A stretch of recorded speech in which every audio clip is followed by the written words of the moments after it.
What if I told you the future of peace in South Asia won't be decided by treaties or tanks, but by whether America's word can finally be trusted more than its war? Peace in South Asia will not come from speeches in Washington. It will come from the choices America makes when the cameras are gone. That's the truth. And it's a truth we don't say out loud enough.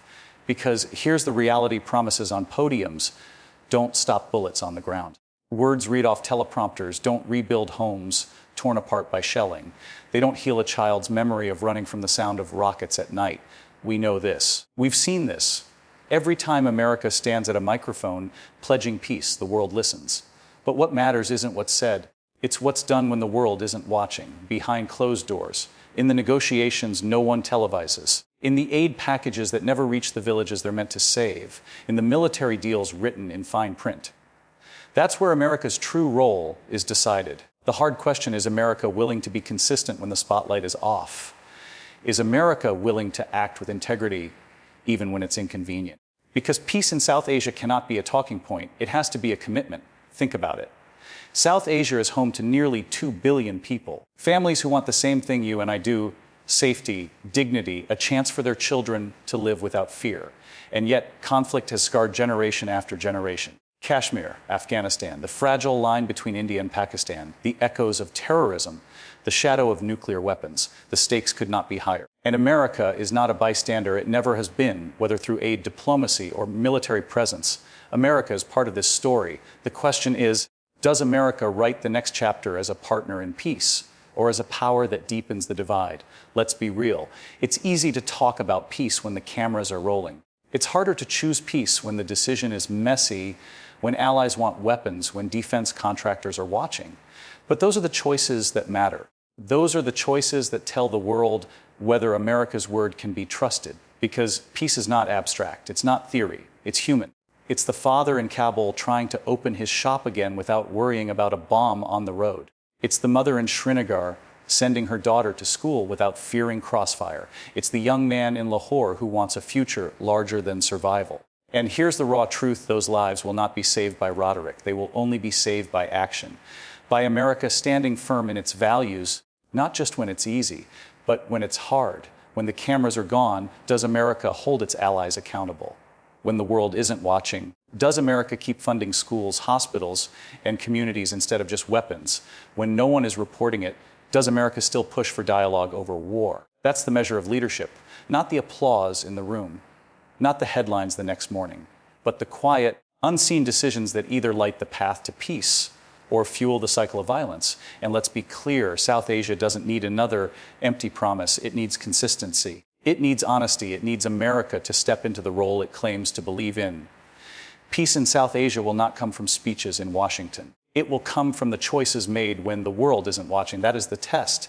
That is the truth. And that is America's moment to prove who it really is. Every drone strike, every deal, every silence. America's fingerprints are already on the region's future. That's not theory. That's fact. We cannot pretend America is standing on the sidelines. We cannot pretend America is neutral. Every choice, every hesitation, every action or inaction ripples across South Asia. And those ripples are not invisible. They're felt in the villages. They're felt at the border. They're felt by families caught in the middle. Think about this. A drone strike in Afghanistan isn't just a military operation. It's a lifetime scar for the children who see their homes reduced to rubble. An arms deal with one nation isn't just business. It's a message to the others about whose lives are valued more. And America's silence when violence erupts. That silence is deafening, because silence is a choice too. This is the truth: America shapes peace or prolongs conflict with every single decision it makes. Whether it owns it or not, South Asia is a powder keg. India, Pakistan, Afghanistan, nations carrying the weight of history, distrust, and the ever-present shadow of nuclear weapons. And in that fragile balance, America is not just watching, it is tilting the scales. So the question is, what future does America want its fingerprints to leave behind? A future where deals are made in back rooms and the people are forgotten. Or a future where America proves it stands for peace, not just power, because right now the record is mixed. Billions poured into wars that never ended, promises of reconstruction that never fully arrived, commitments to democracy often overshadowed by the convenience of alliances with strongmen. These contradictions tell the story, and the world notices. South Asia notices. This isn't about blaming. This is about owning the truth. America cannot call itself a champion of peace and then ignore the impact of its hands in the region. You cannot build credibility on one hand and erase it with the other. And here's the urgency: every action sets a precedent. Every silence becomes a signal. Every deal shapes the battlefield tomorrow. That's the scale of it. That's the weight of America's influence. So what happens when America chooses accountability instead of convenience? What happens when America puts human lives above military contracts? What happens when America speaks up, not just when it's easy, but when it's costly? That is when peace becomes possible. That is when words carry power. That is when promises mean something. Because peace is not abstract. Peace is not a speech. Peace is the young girl in Kandahar who dreams of going to school without hearing the hum of drones overhead. Peace is the family in Islamabad who want jobs, not bombs, to determine their children's future. Peace is the soldier on the border who longs to lay down his weapon and finally go home. That is the cost of every decision. That is the human weight behind every policy. America's role is already written in South Asia's story. It's there in the scars. It's there in the aid. It's there in the silences. The only choice left is what kind of legacy those fingerprints will leave behind. And make no mistake, history will judge it, not by what was said, but by what was done. Not by who America stood beside in the light, but who it stood for in the dark. Every drone strike, every deal, every silence. America's fingerprints are already on the region's future. The only question left is whether those fingerprints will be stained with war or remembered for peace. Real peace demands that America trade short-term alliances for long-term trust. That's the bottom line. That's the hard truth. Because short-term alliances are easy. They're transactional. They're convenient. Shake hands, sign a deal, pose for the cameras. But when the ink dries, the people on the ground are left with the consequences. And too often those consequences are war, corruption, and broken promises. America knows this. South Asia knows this. The world knows this. How many times have we seen alliances made for the moment only to collapse when the moment changes? How many times has America supported a partner in one decade, then called them a threat in the next? That is not peace. That is strategy. And strategy without trust always falls apart. Let's be honest, in South Asia, short-term alliances have fueled cycles of instability for decades, aid given with conditions, military support handed out to whoever could serve America's immediate interest. And when those interests shifted, the support vanished, leaving behind power vacuums, leaving behind chaos, leaving behind people who no longer believed America's word. This is the cost of convenience. This is the cost of thinking in terms of weeks, months, elections instead of generations. And yet the path forward is clear. If America wants peace in South Asia, it has to invest in trust, long-term trust, the kind that isn't built on contracts or weapons, but on consistency, honesty, and respect. Think about what that would mean. Trust means standing by democratic values even when it's messy. Trust means investing in schools and hospitals, not just soldiers and bombs. Trust means showing up after the headlines fade, when the rebuilding is slow, when there's nothing glamorous left to win. That's the difference between an alliance and a relationship. Alliances expire, relationships endure. Alliances are for power, relationships are for people. And people are what this is about, always.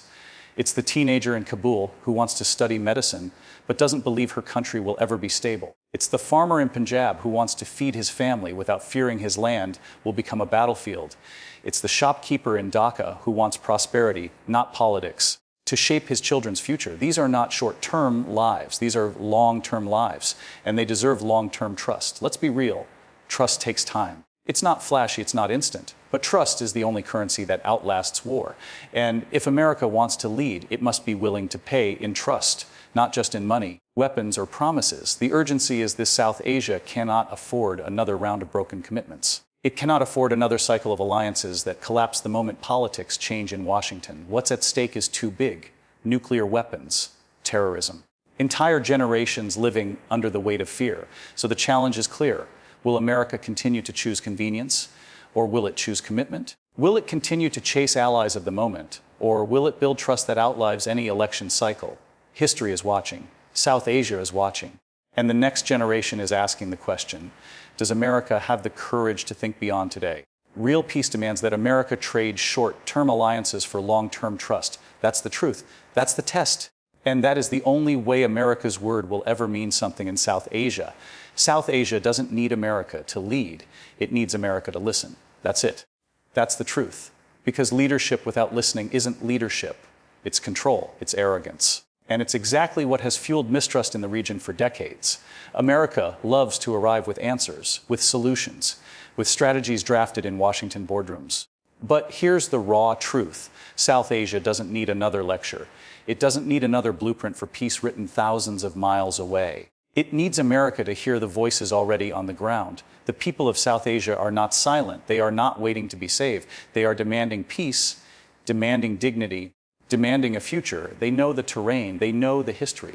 They live the consequences every single day. When a mother in Kabul tells you she wants her children safe from explosions on the way to school, why is that not enough? When a farmer in Kashmir says he wants to keep his land free of gunfire, why is that not enough? When a young student in Karachi says she wants jobs instead of bombs, why is that not enough? The truth is, America has been listening to governments, to generals, to politicians, but it hasn't been listening to the people. And peace does not grow from podiums. It grows from the ground up, from the villages, from the cities, from the everyday lives that hold the fabric of South Asia together.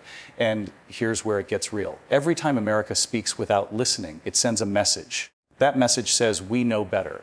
That message says, your story doesn't matter. And nothing crushes trust faster than telling people their truth is irrelevant. South Asia does not need a savior. It needs a partner who listens before it acts, a partner who amplifies voices instead of drowning them out, a partner who asks, what do you need? How can we help? And then actually acts on the answer. Because let's be clear, listening is not weakness. Listening is strength. It takes humility. It takes discipline. It takes the courage to say your lived experience matters more than my agenda. That is real power. And here's the urgency. South Asia is at a tipping point. Nuclear weapons on edge, old conflicts still burning, new generations refusing to inherit endless war. They are speaking loudly, clearly. The question is, will America listen this time? Think about the cost of not listening. Think about the wars that stretched for decades because local voices were ignored. Think about the aid that vanished into corruption because communities weren't trusted to shape their own future. Think about the billions spent, the lives lost, the promises broken, all because listening wasn't part of the plan. Now think about what could change if America did listen. Imagine development shaped by local communities. Imagine peace talks centered on those who actually live the conflict. Imagine trust built because America chose humility over control. That is what listening could do. That is how peace could begin. This is the test. Will America continue to lead with its mouth? Or will it finally lead with its ears? Will it choose the optics of power or the honesty of partnership? South Asia doesn't need America to lead. It needs America to listen with respect, to listen with consistency, to listen like lives depend on it because they do. And if America listens, really listens, then for the first time in decades, peace in South Asia might actually have a chance. America's role in South Asia is not measured in dollars or weapons, but in whether children grow up free from fear. That is the truth. That is the only measure that matters. Because dollars don't comfort a child who wakes to the sound of bombs. Weapons don't protect a mother who sends her son to school not knowing if he will come home. Aid packages and military deals look powerful on paper. But they mean nothing if families on the ground are still living in fear every single day. This is the test of America's role, not what it spends, not what it sells, not what it says, but what it changes in the lives of ordinary people. Look closely. South Asia is a region of nearly 2 billion people. That's almost a quarter of humanity. And in too many corners of this region, fear is the air children breathe. Fear of war, fear of poverty, fear of what tomorrow might take away. Ask the teenager in Kabul who hears drones overhead while she studies for her exams. Ask the boy in Kashmir who has learned the sound of gunfire before he's learned his multiplication tables. Ask the little girl in Peshawar who knows the face of loss before she knows the meaning of peace. This is what matters. Not abstract numbers, not lofty speeches, but whether those children, real children with real names, real families, are growing up free from fear. America has a choice. To be measured by the size of its investments or by the depth of its impact. To be remembered for the money it spent or for the lives it saved. And the urgency is now. Because history has shown us the cost of forgetting what truly matters. Billions poured into wars that dragged on for decades. Arms sold in the name of security that fueled insecurity instead. Promises of peace overshadowed by policies of power. And who paid the price? Not the leaders. Not the decision makers. The children. Always the children. That is the unbearable truth. And that is why the measure must change. Imagine what America's role could look like if fear was the enemy, not just terrorism. Imagine what could happen if America put as much into building schools as it does into building weapons. If America fought to eliminate hunger with the same urgency it fights to eliminate threats. If America stood for children as fiercely as it stands for borders. That would change everything. That would send a message the world could believe. That America does not measure its success in power, but in peace, not in profits, but in protection, not in dominance, but in dignity. And here's the bottom line. Fear destroys futures. Fear kills ambition. Fear robs children of the simple right to dream. And if America's presence in South Asia does not reduce fear, if it does not give those children a chance to breathe, to grow, to live, then what is it worth? What is the point? This is not about numbers. This is not about speeches. This is about the faces of children who deserve more than survival. America's role in South Asia is not measured in dollars or weapons. It is measured in whether those children grow up free from fear. That is the truth. That is the measure. And it is the only one history will remember. If America wants peace in South Asia, it must prove that its word weighs more than its war. That's the test. That's the truth. Because for too long, America's word has been undercut by its actions. Promises of peace spoken from podiums, followed by shipments of weapons. Declarations of friendship, followed by sudden withdrawals. Commitments to democracy, followed by silence when democracy was crushed. The world notices. South Asia notices. And the result is doubt. Doubt that America can be trusted. Doubt that its promises are anything more than strategy. Doubt that its word is worth believing. Here's the raw reality words without weight or noise. And noise doesn't stop wars. Noise doesn't build peace. Noise doesn't save lives. South Asia doesn't need more noise, it needs proof. Proof that when America says peace, it chooses peace. Proof that when America says partnership, it means partnership.